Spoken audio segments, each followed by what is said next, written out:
Hola, ¿cómo están? Hoy domingo la prensa aquí en Estados Unidos informa que hay ya 4.500 muertos oficialmente contados en Venezuela después de los terremotos del 24 de junio. 4.500 muertos. Pero, y esta cifra es peor, todavía hay como 30.000 desaparecidos. 30.000. Leo y parece una buena noticia que los rescatistas mexicanos, los llamados topos aztecas, creen que hay un niño de apenas 9 años todavía vivo entre los escombros del edificio de 13 pisos en La Guaira donde él y su familia vivían. El edificio se desplomó, casi todos en su familia murieron, pero este niño de 9 años, llamado Fabio Bastardo, estaría respondiendo débilmente, con ruidos, a las indicaciones de los rescatistas mexicanos. Y han pasado ya más de 2 semanas desde los terremotos catastróficos, ¿no? Ojalá encuentren la manera de sacar con vida a Fabio Bastardo. Leo en el New York Times que, y esto lo dice un titular en letras bien llamativas, que Marco Rubio, controla Venezuela, que Marco Rubio, es el virrey en Venezuela. Y el virrey informal es su amigo Mauricio Claver Carone, que fue presidente del BIT en Washington. Reporta el periódico que Marco Rubio y la dictadora venezolana Delcy Rodríguez se escriben mensajes cordiales, amistosos en WhatsApp todos los días. Se comunican por WhatsApp y que juntos atienden asuntos de trabajo concernientes a Venezuela, pero que también a veces intercambian bromas o saludos a familiares por sus cumpleaños, de manera que han construido, por lo visto, y esto me apena, una relación muy cordial, muy amigable, Rubio y la dictadora Rodríguez. Una relación que se manifiesta todos los días, como acabo de decir, por WhatsApp. Esa relación comenzó de un modo un tanto brusco el 3 de enero pasado, cuando los helicópteros de Estados Unidos descendieron en Caracas y capturaron a Maduro y a su esposa. Minutos después de aquella captura cinematográfica, Rubio llamó por teléfono a Delcy Rodríguez y hablándole en español le dijo: o colaboras con nosotros o vamos a capturarte, a ti, a Rodríguez, Jorge, a Cabello Diosdado. Asustada, Delcy Rodríguez se rindió. Continúa rendida. Su jefe es Marco Rubio, no Trump, Marco Rubio. ¿Por qué el New York Times dice que Rubio controla Venezuela? Porque es la verdad. Por lo pronto controla todo el dinero que entra a Venezuela. ¿Cómo así? Porque controla toda la venta del petróleo venezolano. Ese petróleo se extrae en Venezuela, pero Estados Unidos dirige su venta y los dineros de esas ventas, obtenidos por esas ventas, entran en cuentas bancarias aquí en Estados Unidos. Y luego es Rubio quien envía a la dictadura de Delcy Rodríguez un porcentaje de aquellas ventas. No es que todo el petróleo venezolano procura a la dictadura de ese país unas ganancias plenas. No, sus ganancias son parciales. La otra parte se la reserva, se la adjudica Estados Unidos. No sé cómo parten la torta. Supongo que mitad y mitad. Pero, por lo visto, Delcy Rodríguez está muy contenta con Marco Rubio, su jefe, el hombre que controla Venezuela, dice el New York Times, el virrey. Luego leo en la prensa de este país que Delcy Rodríguez está particularmente confundida desde el punto de vista ideológico, porque ella se reclamaba una persona de izquierda radical, de izquierda chavista, de izquierda comunista, y estaba alineada con países como Irán, ¿no? Como Rusia, como China, tal vez. Pero ahora esto ha cambiado porque su jefe es Marco Rubio y ella vive de los dólares por el petróleo que le envía Marco Rubio. Pero además hay numerosos médicos de distintos países que están colaborando en Venezuela, buenos samaritanos. Y esos médicos no son iraníes, ni rusos, ni chinos. Esos médicos son, por ejemplo, de Israel, por ejemplo, de Estados Unidos, por ejemplo, de El Salvador, países a los que la dictadora Delcy Rodríguez solía denostar verbalmente, ¿no? Ahora, como digo, está un tanto aturdida o confundida o desorientada ideológicamente. Ya no sabe cuáles son sus amigos, sus aliados y cuáles sus enemigos, ¿no? Luego se informa que Irán controla plenamente el estrecho de Hormuz, muy a pesar de Trump. Trump anunció hace casi un mes, en junio 14, estamos a julio 12, que ahora sí todos los buques cargueros podían salir del Golfo Pérsico por Hormuz, enciendan sus máquinas, prendan sus motores, que fluya el petróleo por Hormuz, porque Irán le prometió que abriría Hormuz. Pero esa promesa duró poco. ¿Por qué? Porque Irán quiere tener pleno y absoluto control del estrecho de Hormuz y quiere cobrar peaje y quiere que los buques cargueros salgan por el sendero norte, o sea, cerca de sus costas. Y Trump y los suyos no quieren eso, sino que los cargueros salgan por el sendero sur, más cerca de las costas de Omán. Eso ha provocado que la guerra se reanude por parte de Irán, atacando a varios cargueros en el estrecho, por lo menos a 3, por parte de Estados Unidos bombardeando Irán, más o menos 140 objetivos militares.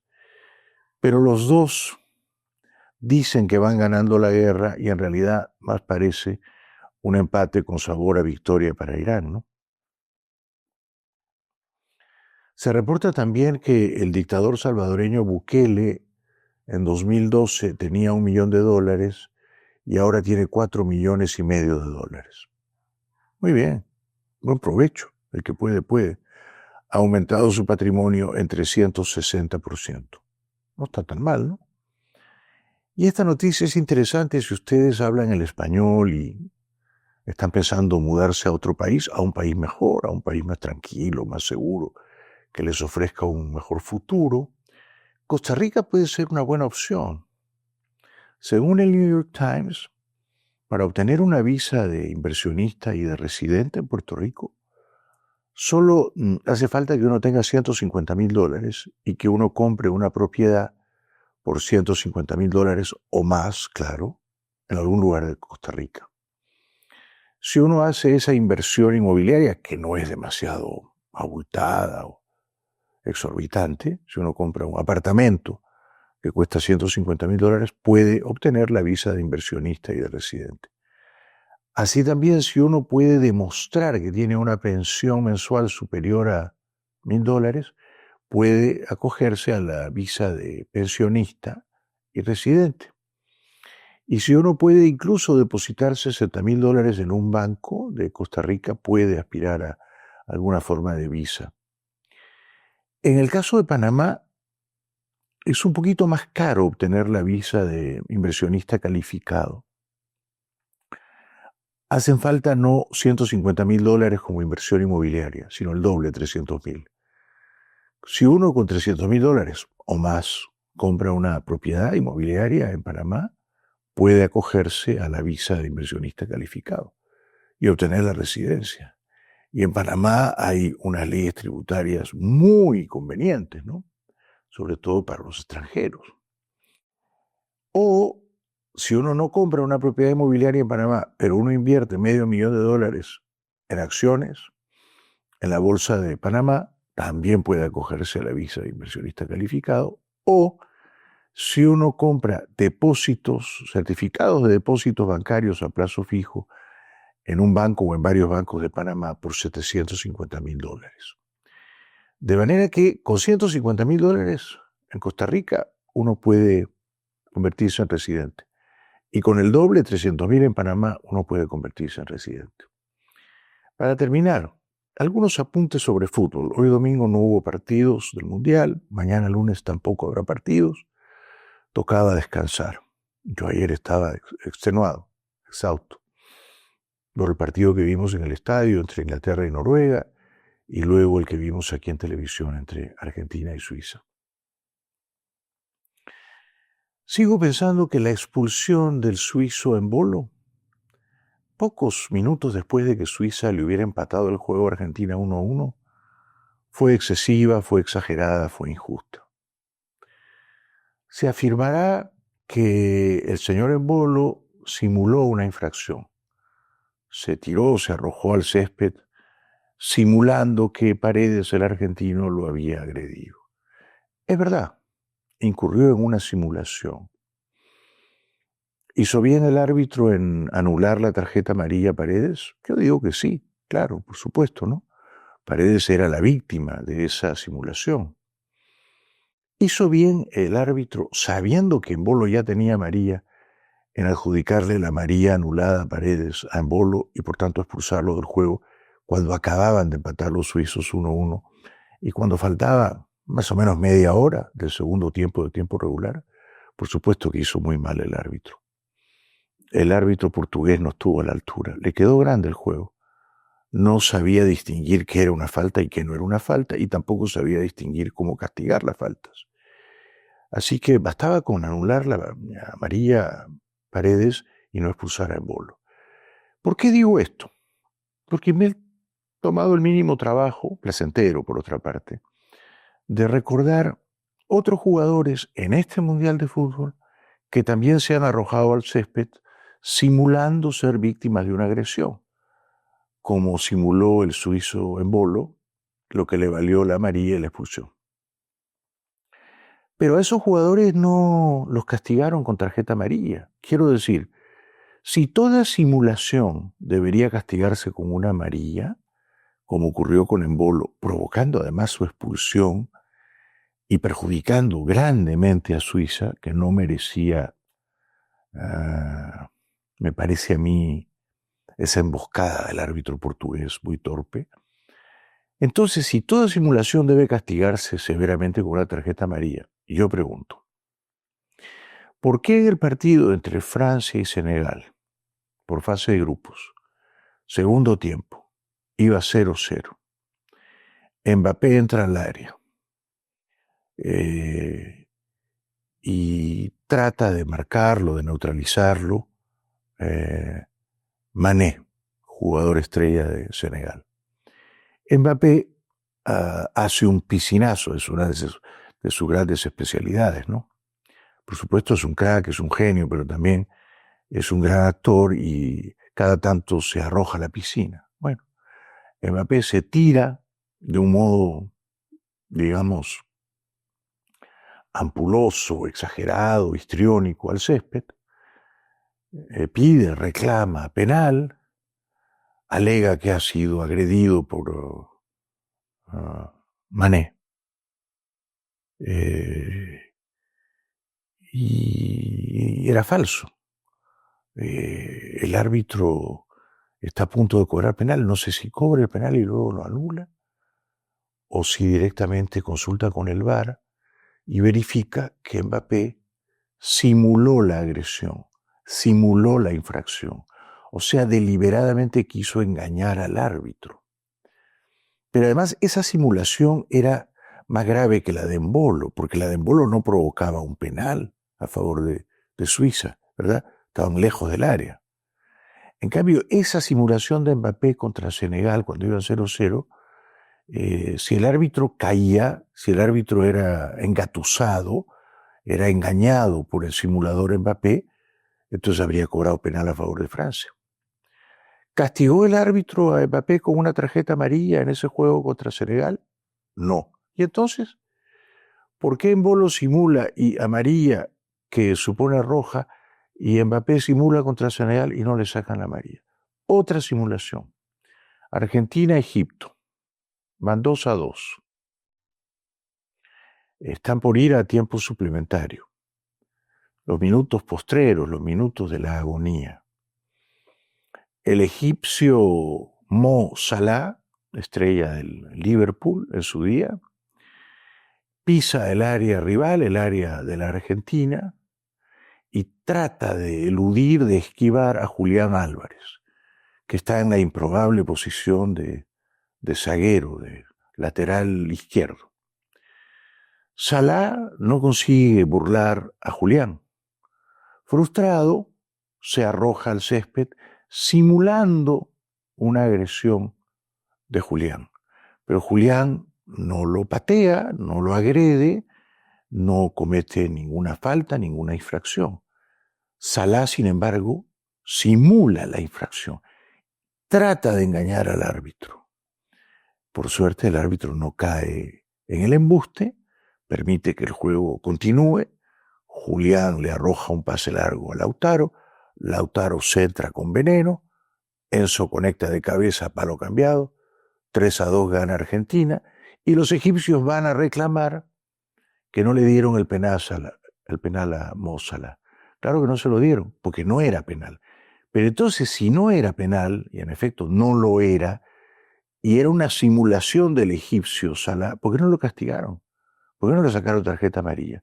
Si es amarilla para Embolo, estos dos pícaros, Mbappé simulando penal ante Senegal, Salah simulando penal ante Argentina, debieron ser castigados con la misma severidad. Por último, en el partido de ayer, Silvia y yo estábamos en el estadio aquí en Miami viendo Inglaterra-Noruega. Me parece que el juego ya iba 2-1 a favor de Inglaterra. Ya les conté ayer que a mí me pareció excesivo que anularan el segundo gol de Noruega. Me pareció excesivo por un empujón de Haaland. Pero esa es otra discusión. Iba ganando Inglaterra 2-1. Desborda un defensor inglés de apellido Spence. Hace gambetas, hace amagues y simula una infracción. El árbitro cobra inmediatamente penal. Spence se tira al suelo de una manera grandilocuente y el árbitro compra el embuste, cae en la trampa y sanciona un penal que no era penal. Por suerte, el VAR corrige el error del árbitro y le indica que Spence ha inventado, ha maliciado una infracción en perjuicio suyo, simulando la falta con el propósito deliberado de engañar al árbitro y de perjudicar injustamente a sus rivales, a los noruegos. El árbitro elimina o anula el penal que había cobrado. Los noruegos festejan en las tribunas porque creen que todavía pueden empatar y a punto estuvieron de empatar. Pero no vi que el árbitro le sacara una tarjeta amarilla a Spence. Entonces, aquí termina mi alegato, ¿no? Si toda simulación es castigada con una amarilla, más todavía debería ser castigada una simulación en área rival reclamando penal, ¿verdad? Es una simulación mucho más grave, de consecuencias más graves que aquella en la que incurrió Embolo en una pelota dividida con Leandro Paredes. Esa simulación de Embolo no provocaba penal a favor de Suiza. ¿Por qué no le sacaron entonces una amarilla ayer a Spence, el británico, que simuló penal? ¿Por qué no le sacaron una amarilla a Mo Salah contra Argentina? ¿O por qué no le sacaron una amarilla o varias a Mbappé, que es experto en simular penales falsos? Entonces digo todo esto porque las reglas tienen que aplicarse con criterio de igualdad para todos, ¿no? Por eso pareció particularmente injusto el ensañamiento del árbitro luso ayer contra Embolo y contra Suiza, dejándola con un hombre menos y en una posición absolutamente minusválida, menoscabada frente a la Argentina. Claro que la Argentina fue superior y mereció ganar, eso no está en discusión. Y el árbitro no metió el gol de Julián, lo metió Julián y fue tal vez el mejor gol del Mundial o uno de los mejores goles, ¿no es cierto? Y Argentina supo prevalecer porque en la instancia definitiva del partido se agigantó, como había ocurrido también con Egipto, ¿no? Pero protesto porque si cada simulación como la de Embolo es castigada con tarjeta amarilla, no he visto que eso ocurra siempre en el Mundial. Seguimos.